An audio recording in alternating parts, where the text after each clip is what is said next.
Olá, boa tarde. Agora são 3 horas e 15 minutos. Estamos ao vivo pelo canal Hit Notícias. O Acontece Agora está no ar.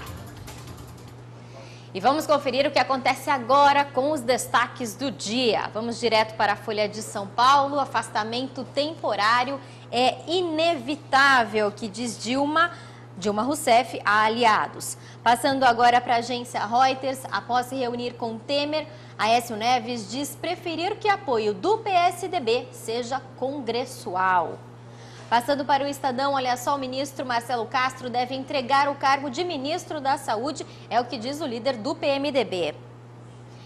E no Globo, vamos contribuir e ser julgados lá na frente, é o que foi falado aí pelo Aécio Neves após o encontro que ele teve há pouco com Michel Temer e também o Renan Calheiros.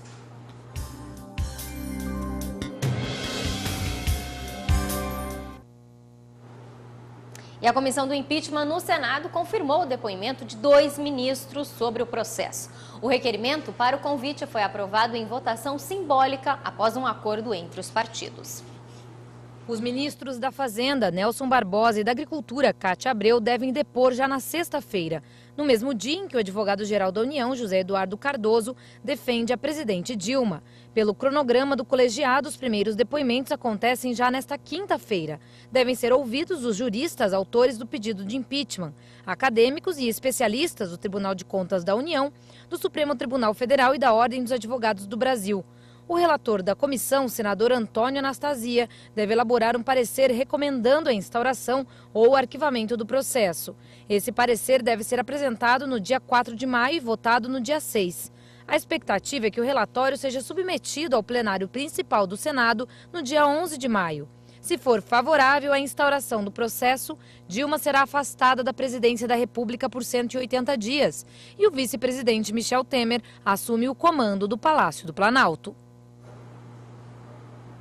Bom, hoje a reunião no Senado foi para discutir os requerimentos. Amanhã, quinta-feira, os autores do pedido de impeachment poderão falar.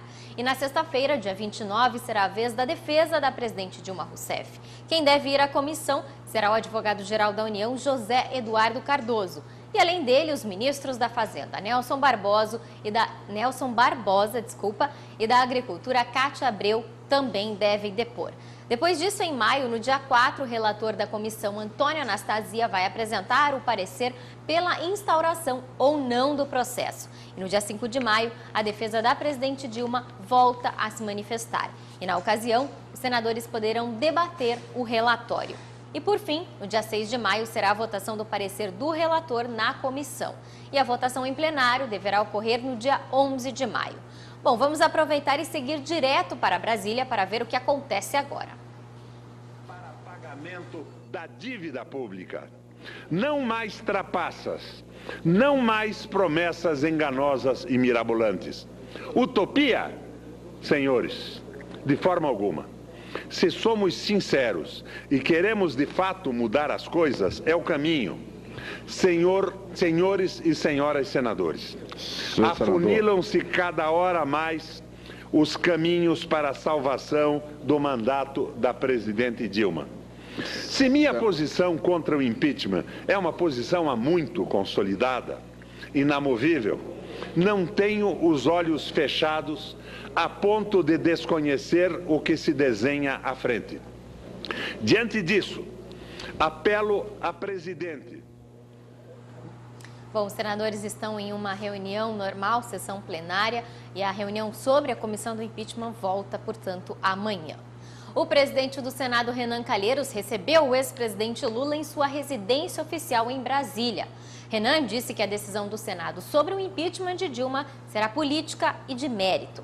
Após o encontro, Renan disse que o petista está preocupado com o que chama de desdobramentos desse processo político e da crise. E Lula não falou com a imprensa. O presidente do Senado, Renan Calheiros, conversou ainda com o vice-presidente Michel Temer e com o presidente do PSDB, o senador Aécio Neves. E o vice-presidente Michel Temer anda sondando o Supremo Tribunal Federal sobre eleições antecipadas. A ideia é debatida entre a presidente Dilma Rousseff, ministros do governo, parlamentares do PT e também de outros partidos. Por outro lado, magistrados afirmam que a proposta é considerada inconstitucional e que em sua tramitação no Congresso Nacional poderia até ser interrompida pela Corte se ela fosse aprovada por alguma medida judicial. E essa ideia de eleições em debate prevê que Dilma propõe a redução de seu próprio mandato e eleições presidenciais para este ano, constrangendo o vice com o discurso de que ele não tem votos para ocupar a presidência. E nesse caso, a população deve ser chamada para se manifestar. E o PSDB não deve proibir que integrantes da legenda participem de um eventual governo Temer, porque isso ainda é muito falado. Apesar da posição do PSDB, as ofertas a cargos têm que ser negociadas com a direção do partido para ter o aval. O presidente do PSDB, Aécio Neves, disse que a tendência da legenda é não criar qualquer dificuldade ao eventual governo de Temer. O senador José Serra tem conversado também com o vice-presidente da República e é cotado para assumir um ministério na área social, como saúde ou até a educação, caso o impeachment da presidente Dilma Rousseff seja aprovado pelo Congresso Nacional. Bom, apesar disso, o partido já falou que prefere dar apoio a Temer no Congresso Nacional, mas sem comandar os ministérios. E falando um pouquinho agora sobre a Lava Jato, o Supremo Tribunal Federal manteve a prisão preventiva de Marcelo Odebrecht. Por 3-2, a maioria dos ministros seguiu o voto do relator Teori Zavascki, por entender que Marcelo deve continuar preso. Em março, o juiz Sérgio Moro condenou o empresário a 19 anos e 4 meses de prisão por crimes relacionados ao esquema de desvio de recursos da Petrobras. Mudando um pouco de assunto, olha só, o Supremo Tribunal Federal iniciou agora à tarde o julgamento sobre o formato dos juros em cima das dívidas dos estados. Caso haja mudança nesse formato, que atualmente é de juros composto para juros simples, o governo federal poderá perder aí 402 bilhões de reais, de acordo com os cálculos do Ministério da Fazenda. Recentemente, o Supremo Tribunal Federal concedeu liminares, que são decisões provisórias, para que 11 estados, entre eles Santa Catarina, Rio Grande do Sul, Minas Gerais, Rio de Janeiro e São Paulo, não sejam punidos ao realizar o pagamento de parcelas de suas dívidas com base nos juros simples. Os estados de Santa Catarina, Minas Gerais e Rio Grande do Sul entraram com mandados de segurança pedindo que as dívidas dos estados sejam corrigidas por juros simples. O governo federal defende que a correção ocorra por juros compostos. Vamos acompanhar um pouquinho desse julgamento agora. Com economia mais pujante, estariam sendo beneficiados em detrimento de outros se esta Suprema Corte convalidasse a interpretação dos estados em relação ao artigo 3º da Lei Complementar 148. Não há socialização de prejuízos no presente caso, senhores ministros, senhoras ministras. Os estados mais endividados são os que têm maior participação na economia nacional e os que mais canalizam tributos federais em prol da União. O Fundo de Participação dos Estados é um mecanismo constitucional existente para que as desigualdades regionais sejam mitigadas e não a discussão que está sendo travada no campo destes mandados de segurança. Bom, vocês estão ouvindo, portanto, o Procurador-Geral do Rio Grande do Sul, Eusébio Fernando. Ele diz que os estados estão fazendo a sua parte e que o Rio Grande do Sul aprovou sua lei de responsabilidade fiscal. Há pouco, o ministro Edson Fachin, relator dos processos, encerrou a apresentação do resumo de seu relatório. Ele leu os argumentos dos estados que entraram com a ação. Vamos ouvir mais um trecho ainda da defesa do estado do Rio Grande do Sul. Entre os entes federados, a concessão de descontos nos estoques das dívidas dos estados certamente contempla uma ideia de federalismo de cooperação. E a pretensão de ganho financeiro em relação aos contratos de dívida ora examinados certamente configuraria o contrário. Por essas razões, por tudo o que foi até o presente momento dito, o Estado do Rio Grande do Sul pugna pela concessão da ordem no mandado de segurança 34110, agradecendo a atenção dispensada por Vossas Excelências e dizendo que foi uma honra estar aqui nesta tribuna dirigindo a palavra a Vossas Excelências. Muito obrigado. Agradeço a Vossa Excelência, doutor Eusébio Ruschel, e concedo a palavra ao Estado de Minas Gerais, que falará por intermédio do doutor Onofre Alves Batista Júnior, advogado-geral daquela unidade federativa. Senhores ministros, uma boa tarde. Cumprimento a todos os presentes, em nome da ministra Carmen Lúcia, que um dia honrou a carreira dos procuradores do Estado de Minas Gerais por pertencer ao quadro. Senhores ministros, Bom, nós vamos continuar, portanto, acompanhando a situação desse julgamento sobre o formato dos juros dos estados e também do governo federal, que atualmente é composto por juros compostos, e eles querem mudar aí para juros simples, o que pode acabar atrapalhando um pouco as contas públicas do governo federal. Vamos agora conferir o tempo para amanhã.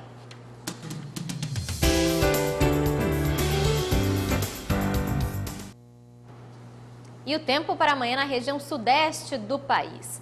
Em todas as capitais, o tempo fica chuvoso durante todo o dia e com aquele friozinho que muitas pessoas já estavam esperando. Em São Paulo, olha só, os termômetros ficam entre 12 e 19 graus. No Rio de Janeiro, a mínima é de 18 graus e a máxima aos 24. Em Vitória, a máxima não deve passar dos 29 graus. E em Belo Horizonte, a mínima fica na casa dos 18 graus. Bom, vamos mudar mais uma vez de assunto e agora nós vamos conferir o que acontece no trânsito em São Paulo.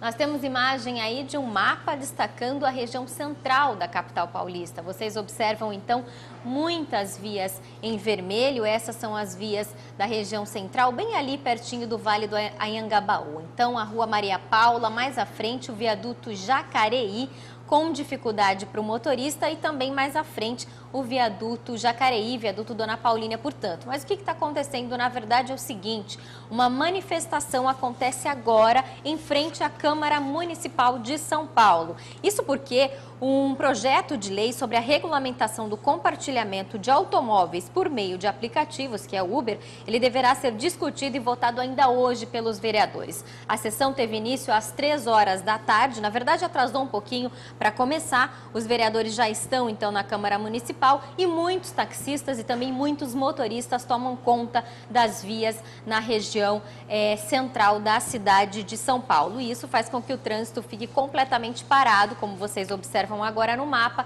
na região do viaduto Dona Paulina, viaduto Jacareí e também a região da Maria Paula. É bem pertinho ali do Vale do Anhangabaú. Portanto, o motorista deve evitar seguir agora por esta região. E com isso, o MapLink já marca mais de 325 quilômetros de lentidão. E olha só, no Acontece Agora também tem prestação de serviços. Para quem precisa fazer qualquer alteração no título de eleitor, o prazo é de até dia 4 de maio. A Justiça Eleitoral Paulista ampliou o atendimento em 3 horas nos cartórios.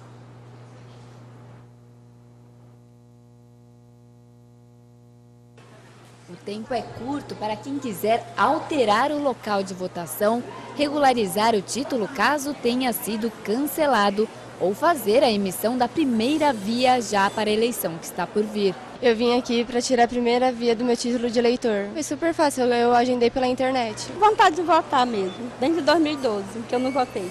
Foi cancelado, porque eu tinha transferido, era daqui de São Paulo, eu transferi para o Ceará e vim embora de novo para cá, aí nunca tinha vindo arrumar.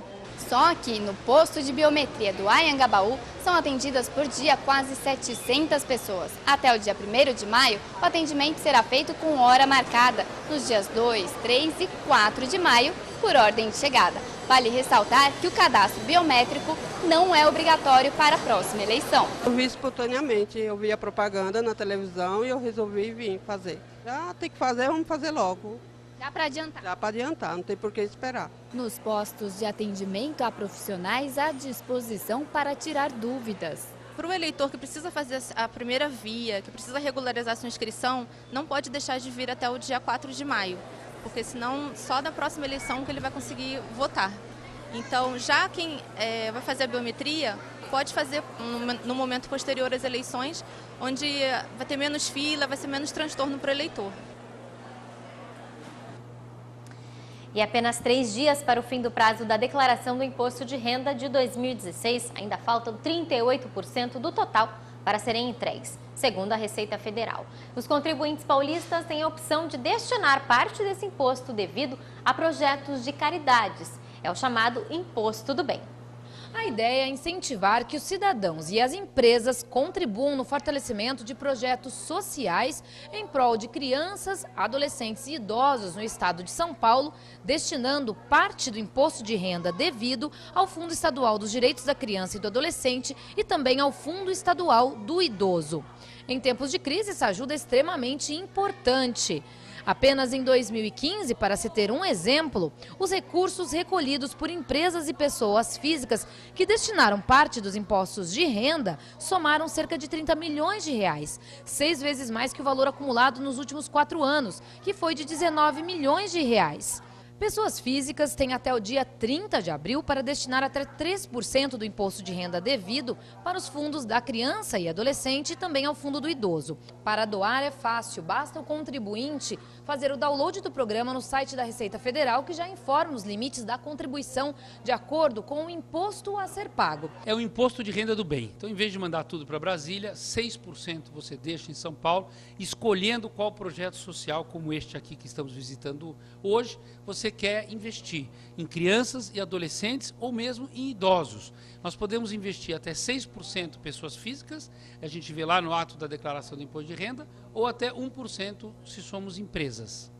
Obrigada pelas informações e quem quiser contribuir para o ano que vem pode doar até dezembro deste ano. Lembrando que pessoa jurídica é até 1% do valor devido do imposto de renda e pessoa física até 3%. A legislação brasileira garante ao contribuinte o direito de destinar parte do valor do imposto de renda à instituição que desejar. De São Paulo, Ana Paula Zílio. Bom, ainda dá tempo de aproveitar. E o site do Imposto de Renda para baixar o programa de doação é o idg.receita.fazenda.gov.br. Esses que vocês estão vendo na tela. As doações devem ser feitas por depósito no Banco do Brasil. E para informações sobre as contas, o telefone do Fundo da Criança e do Adolescente é o 11 3223 9346. Lembrando que é necessário, portanto, enviar então uma cópia do seu imposto de renda, tá? Do comprovante do depósito com nome, CPF, CNPJ, se for o caso, endereço, telefone aos conselhos estaduais para receber então esses recibos. E essa edição fica por aqui. Uma boa tarde para você. Até amanhã. Nos acompanhe também pelo facebook.com/programa Acontece Agora.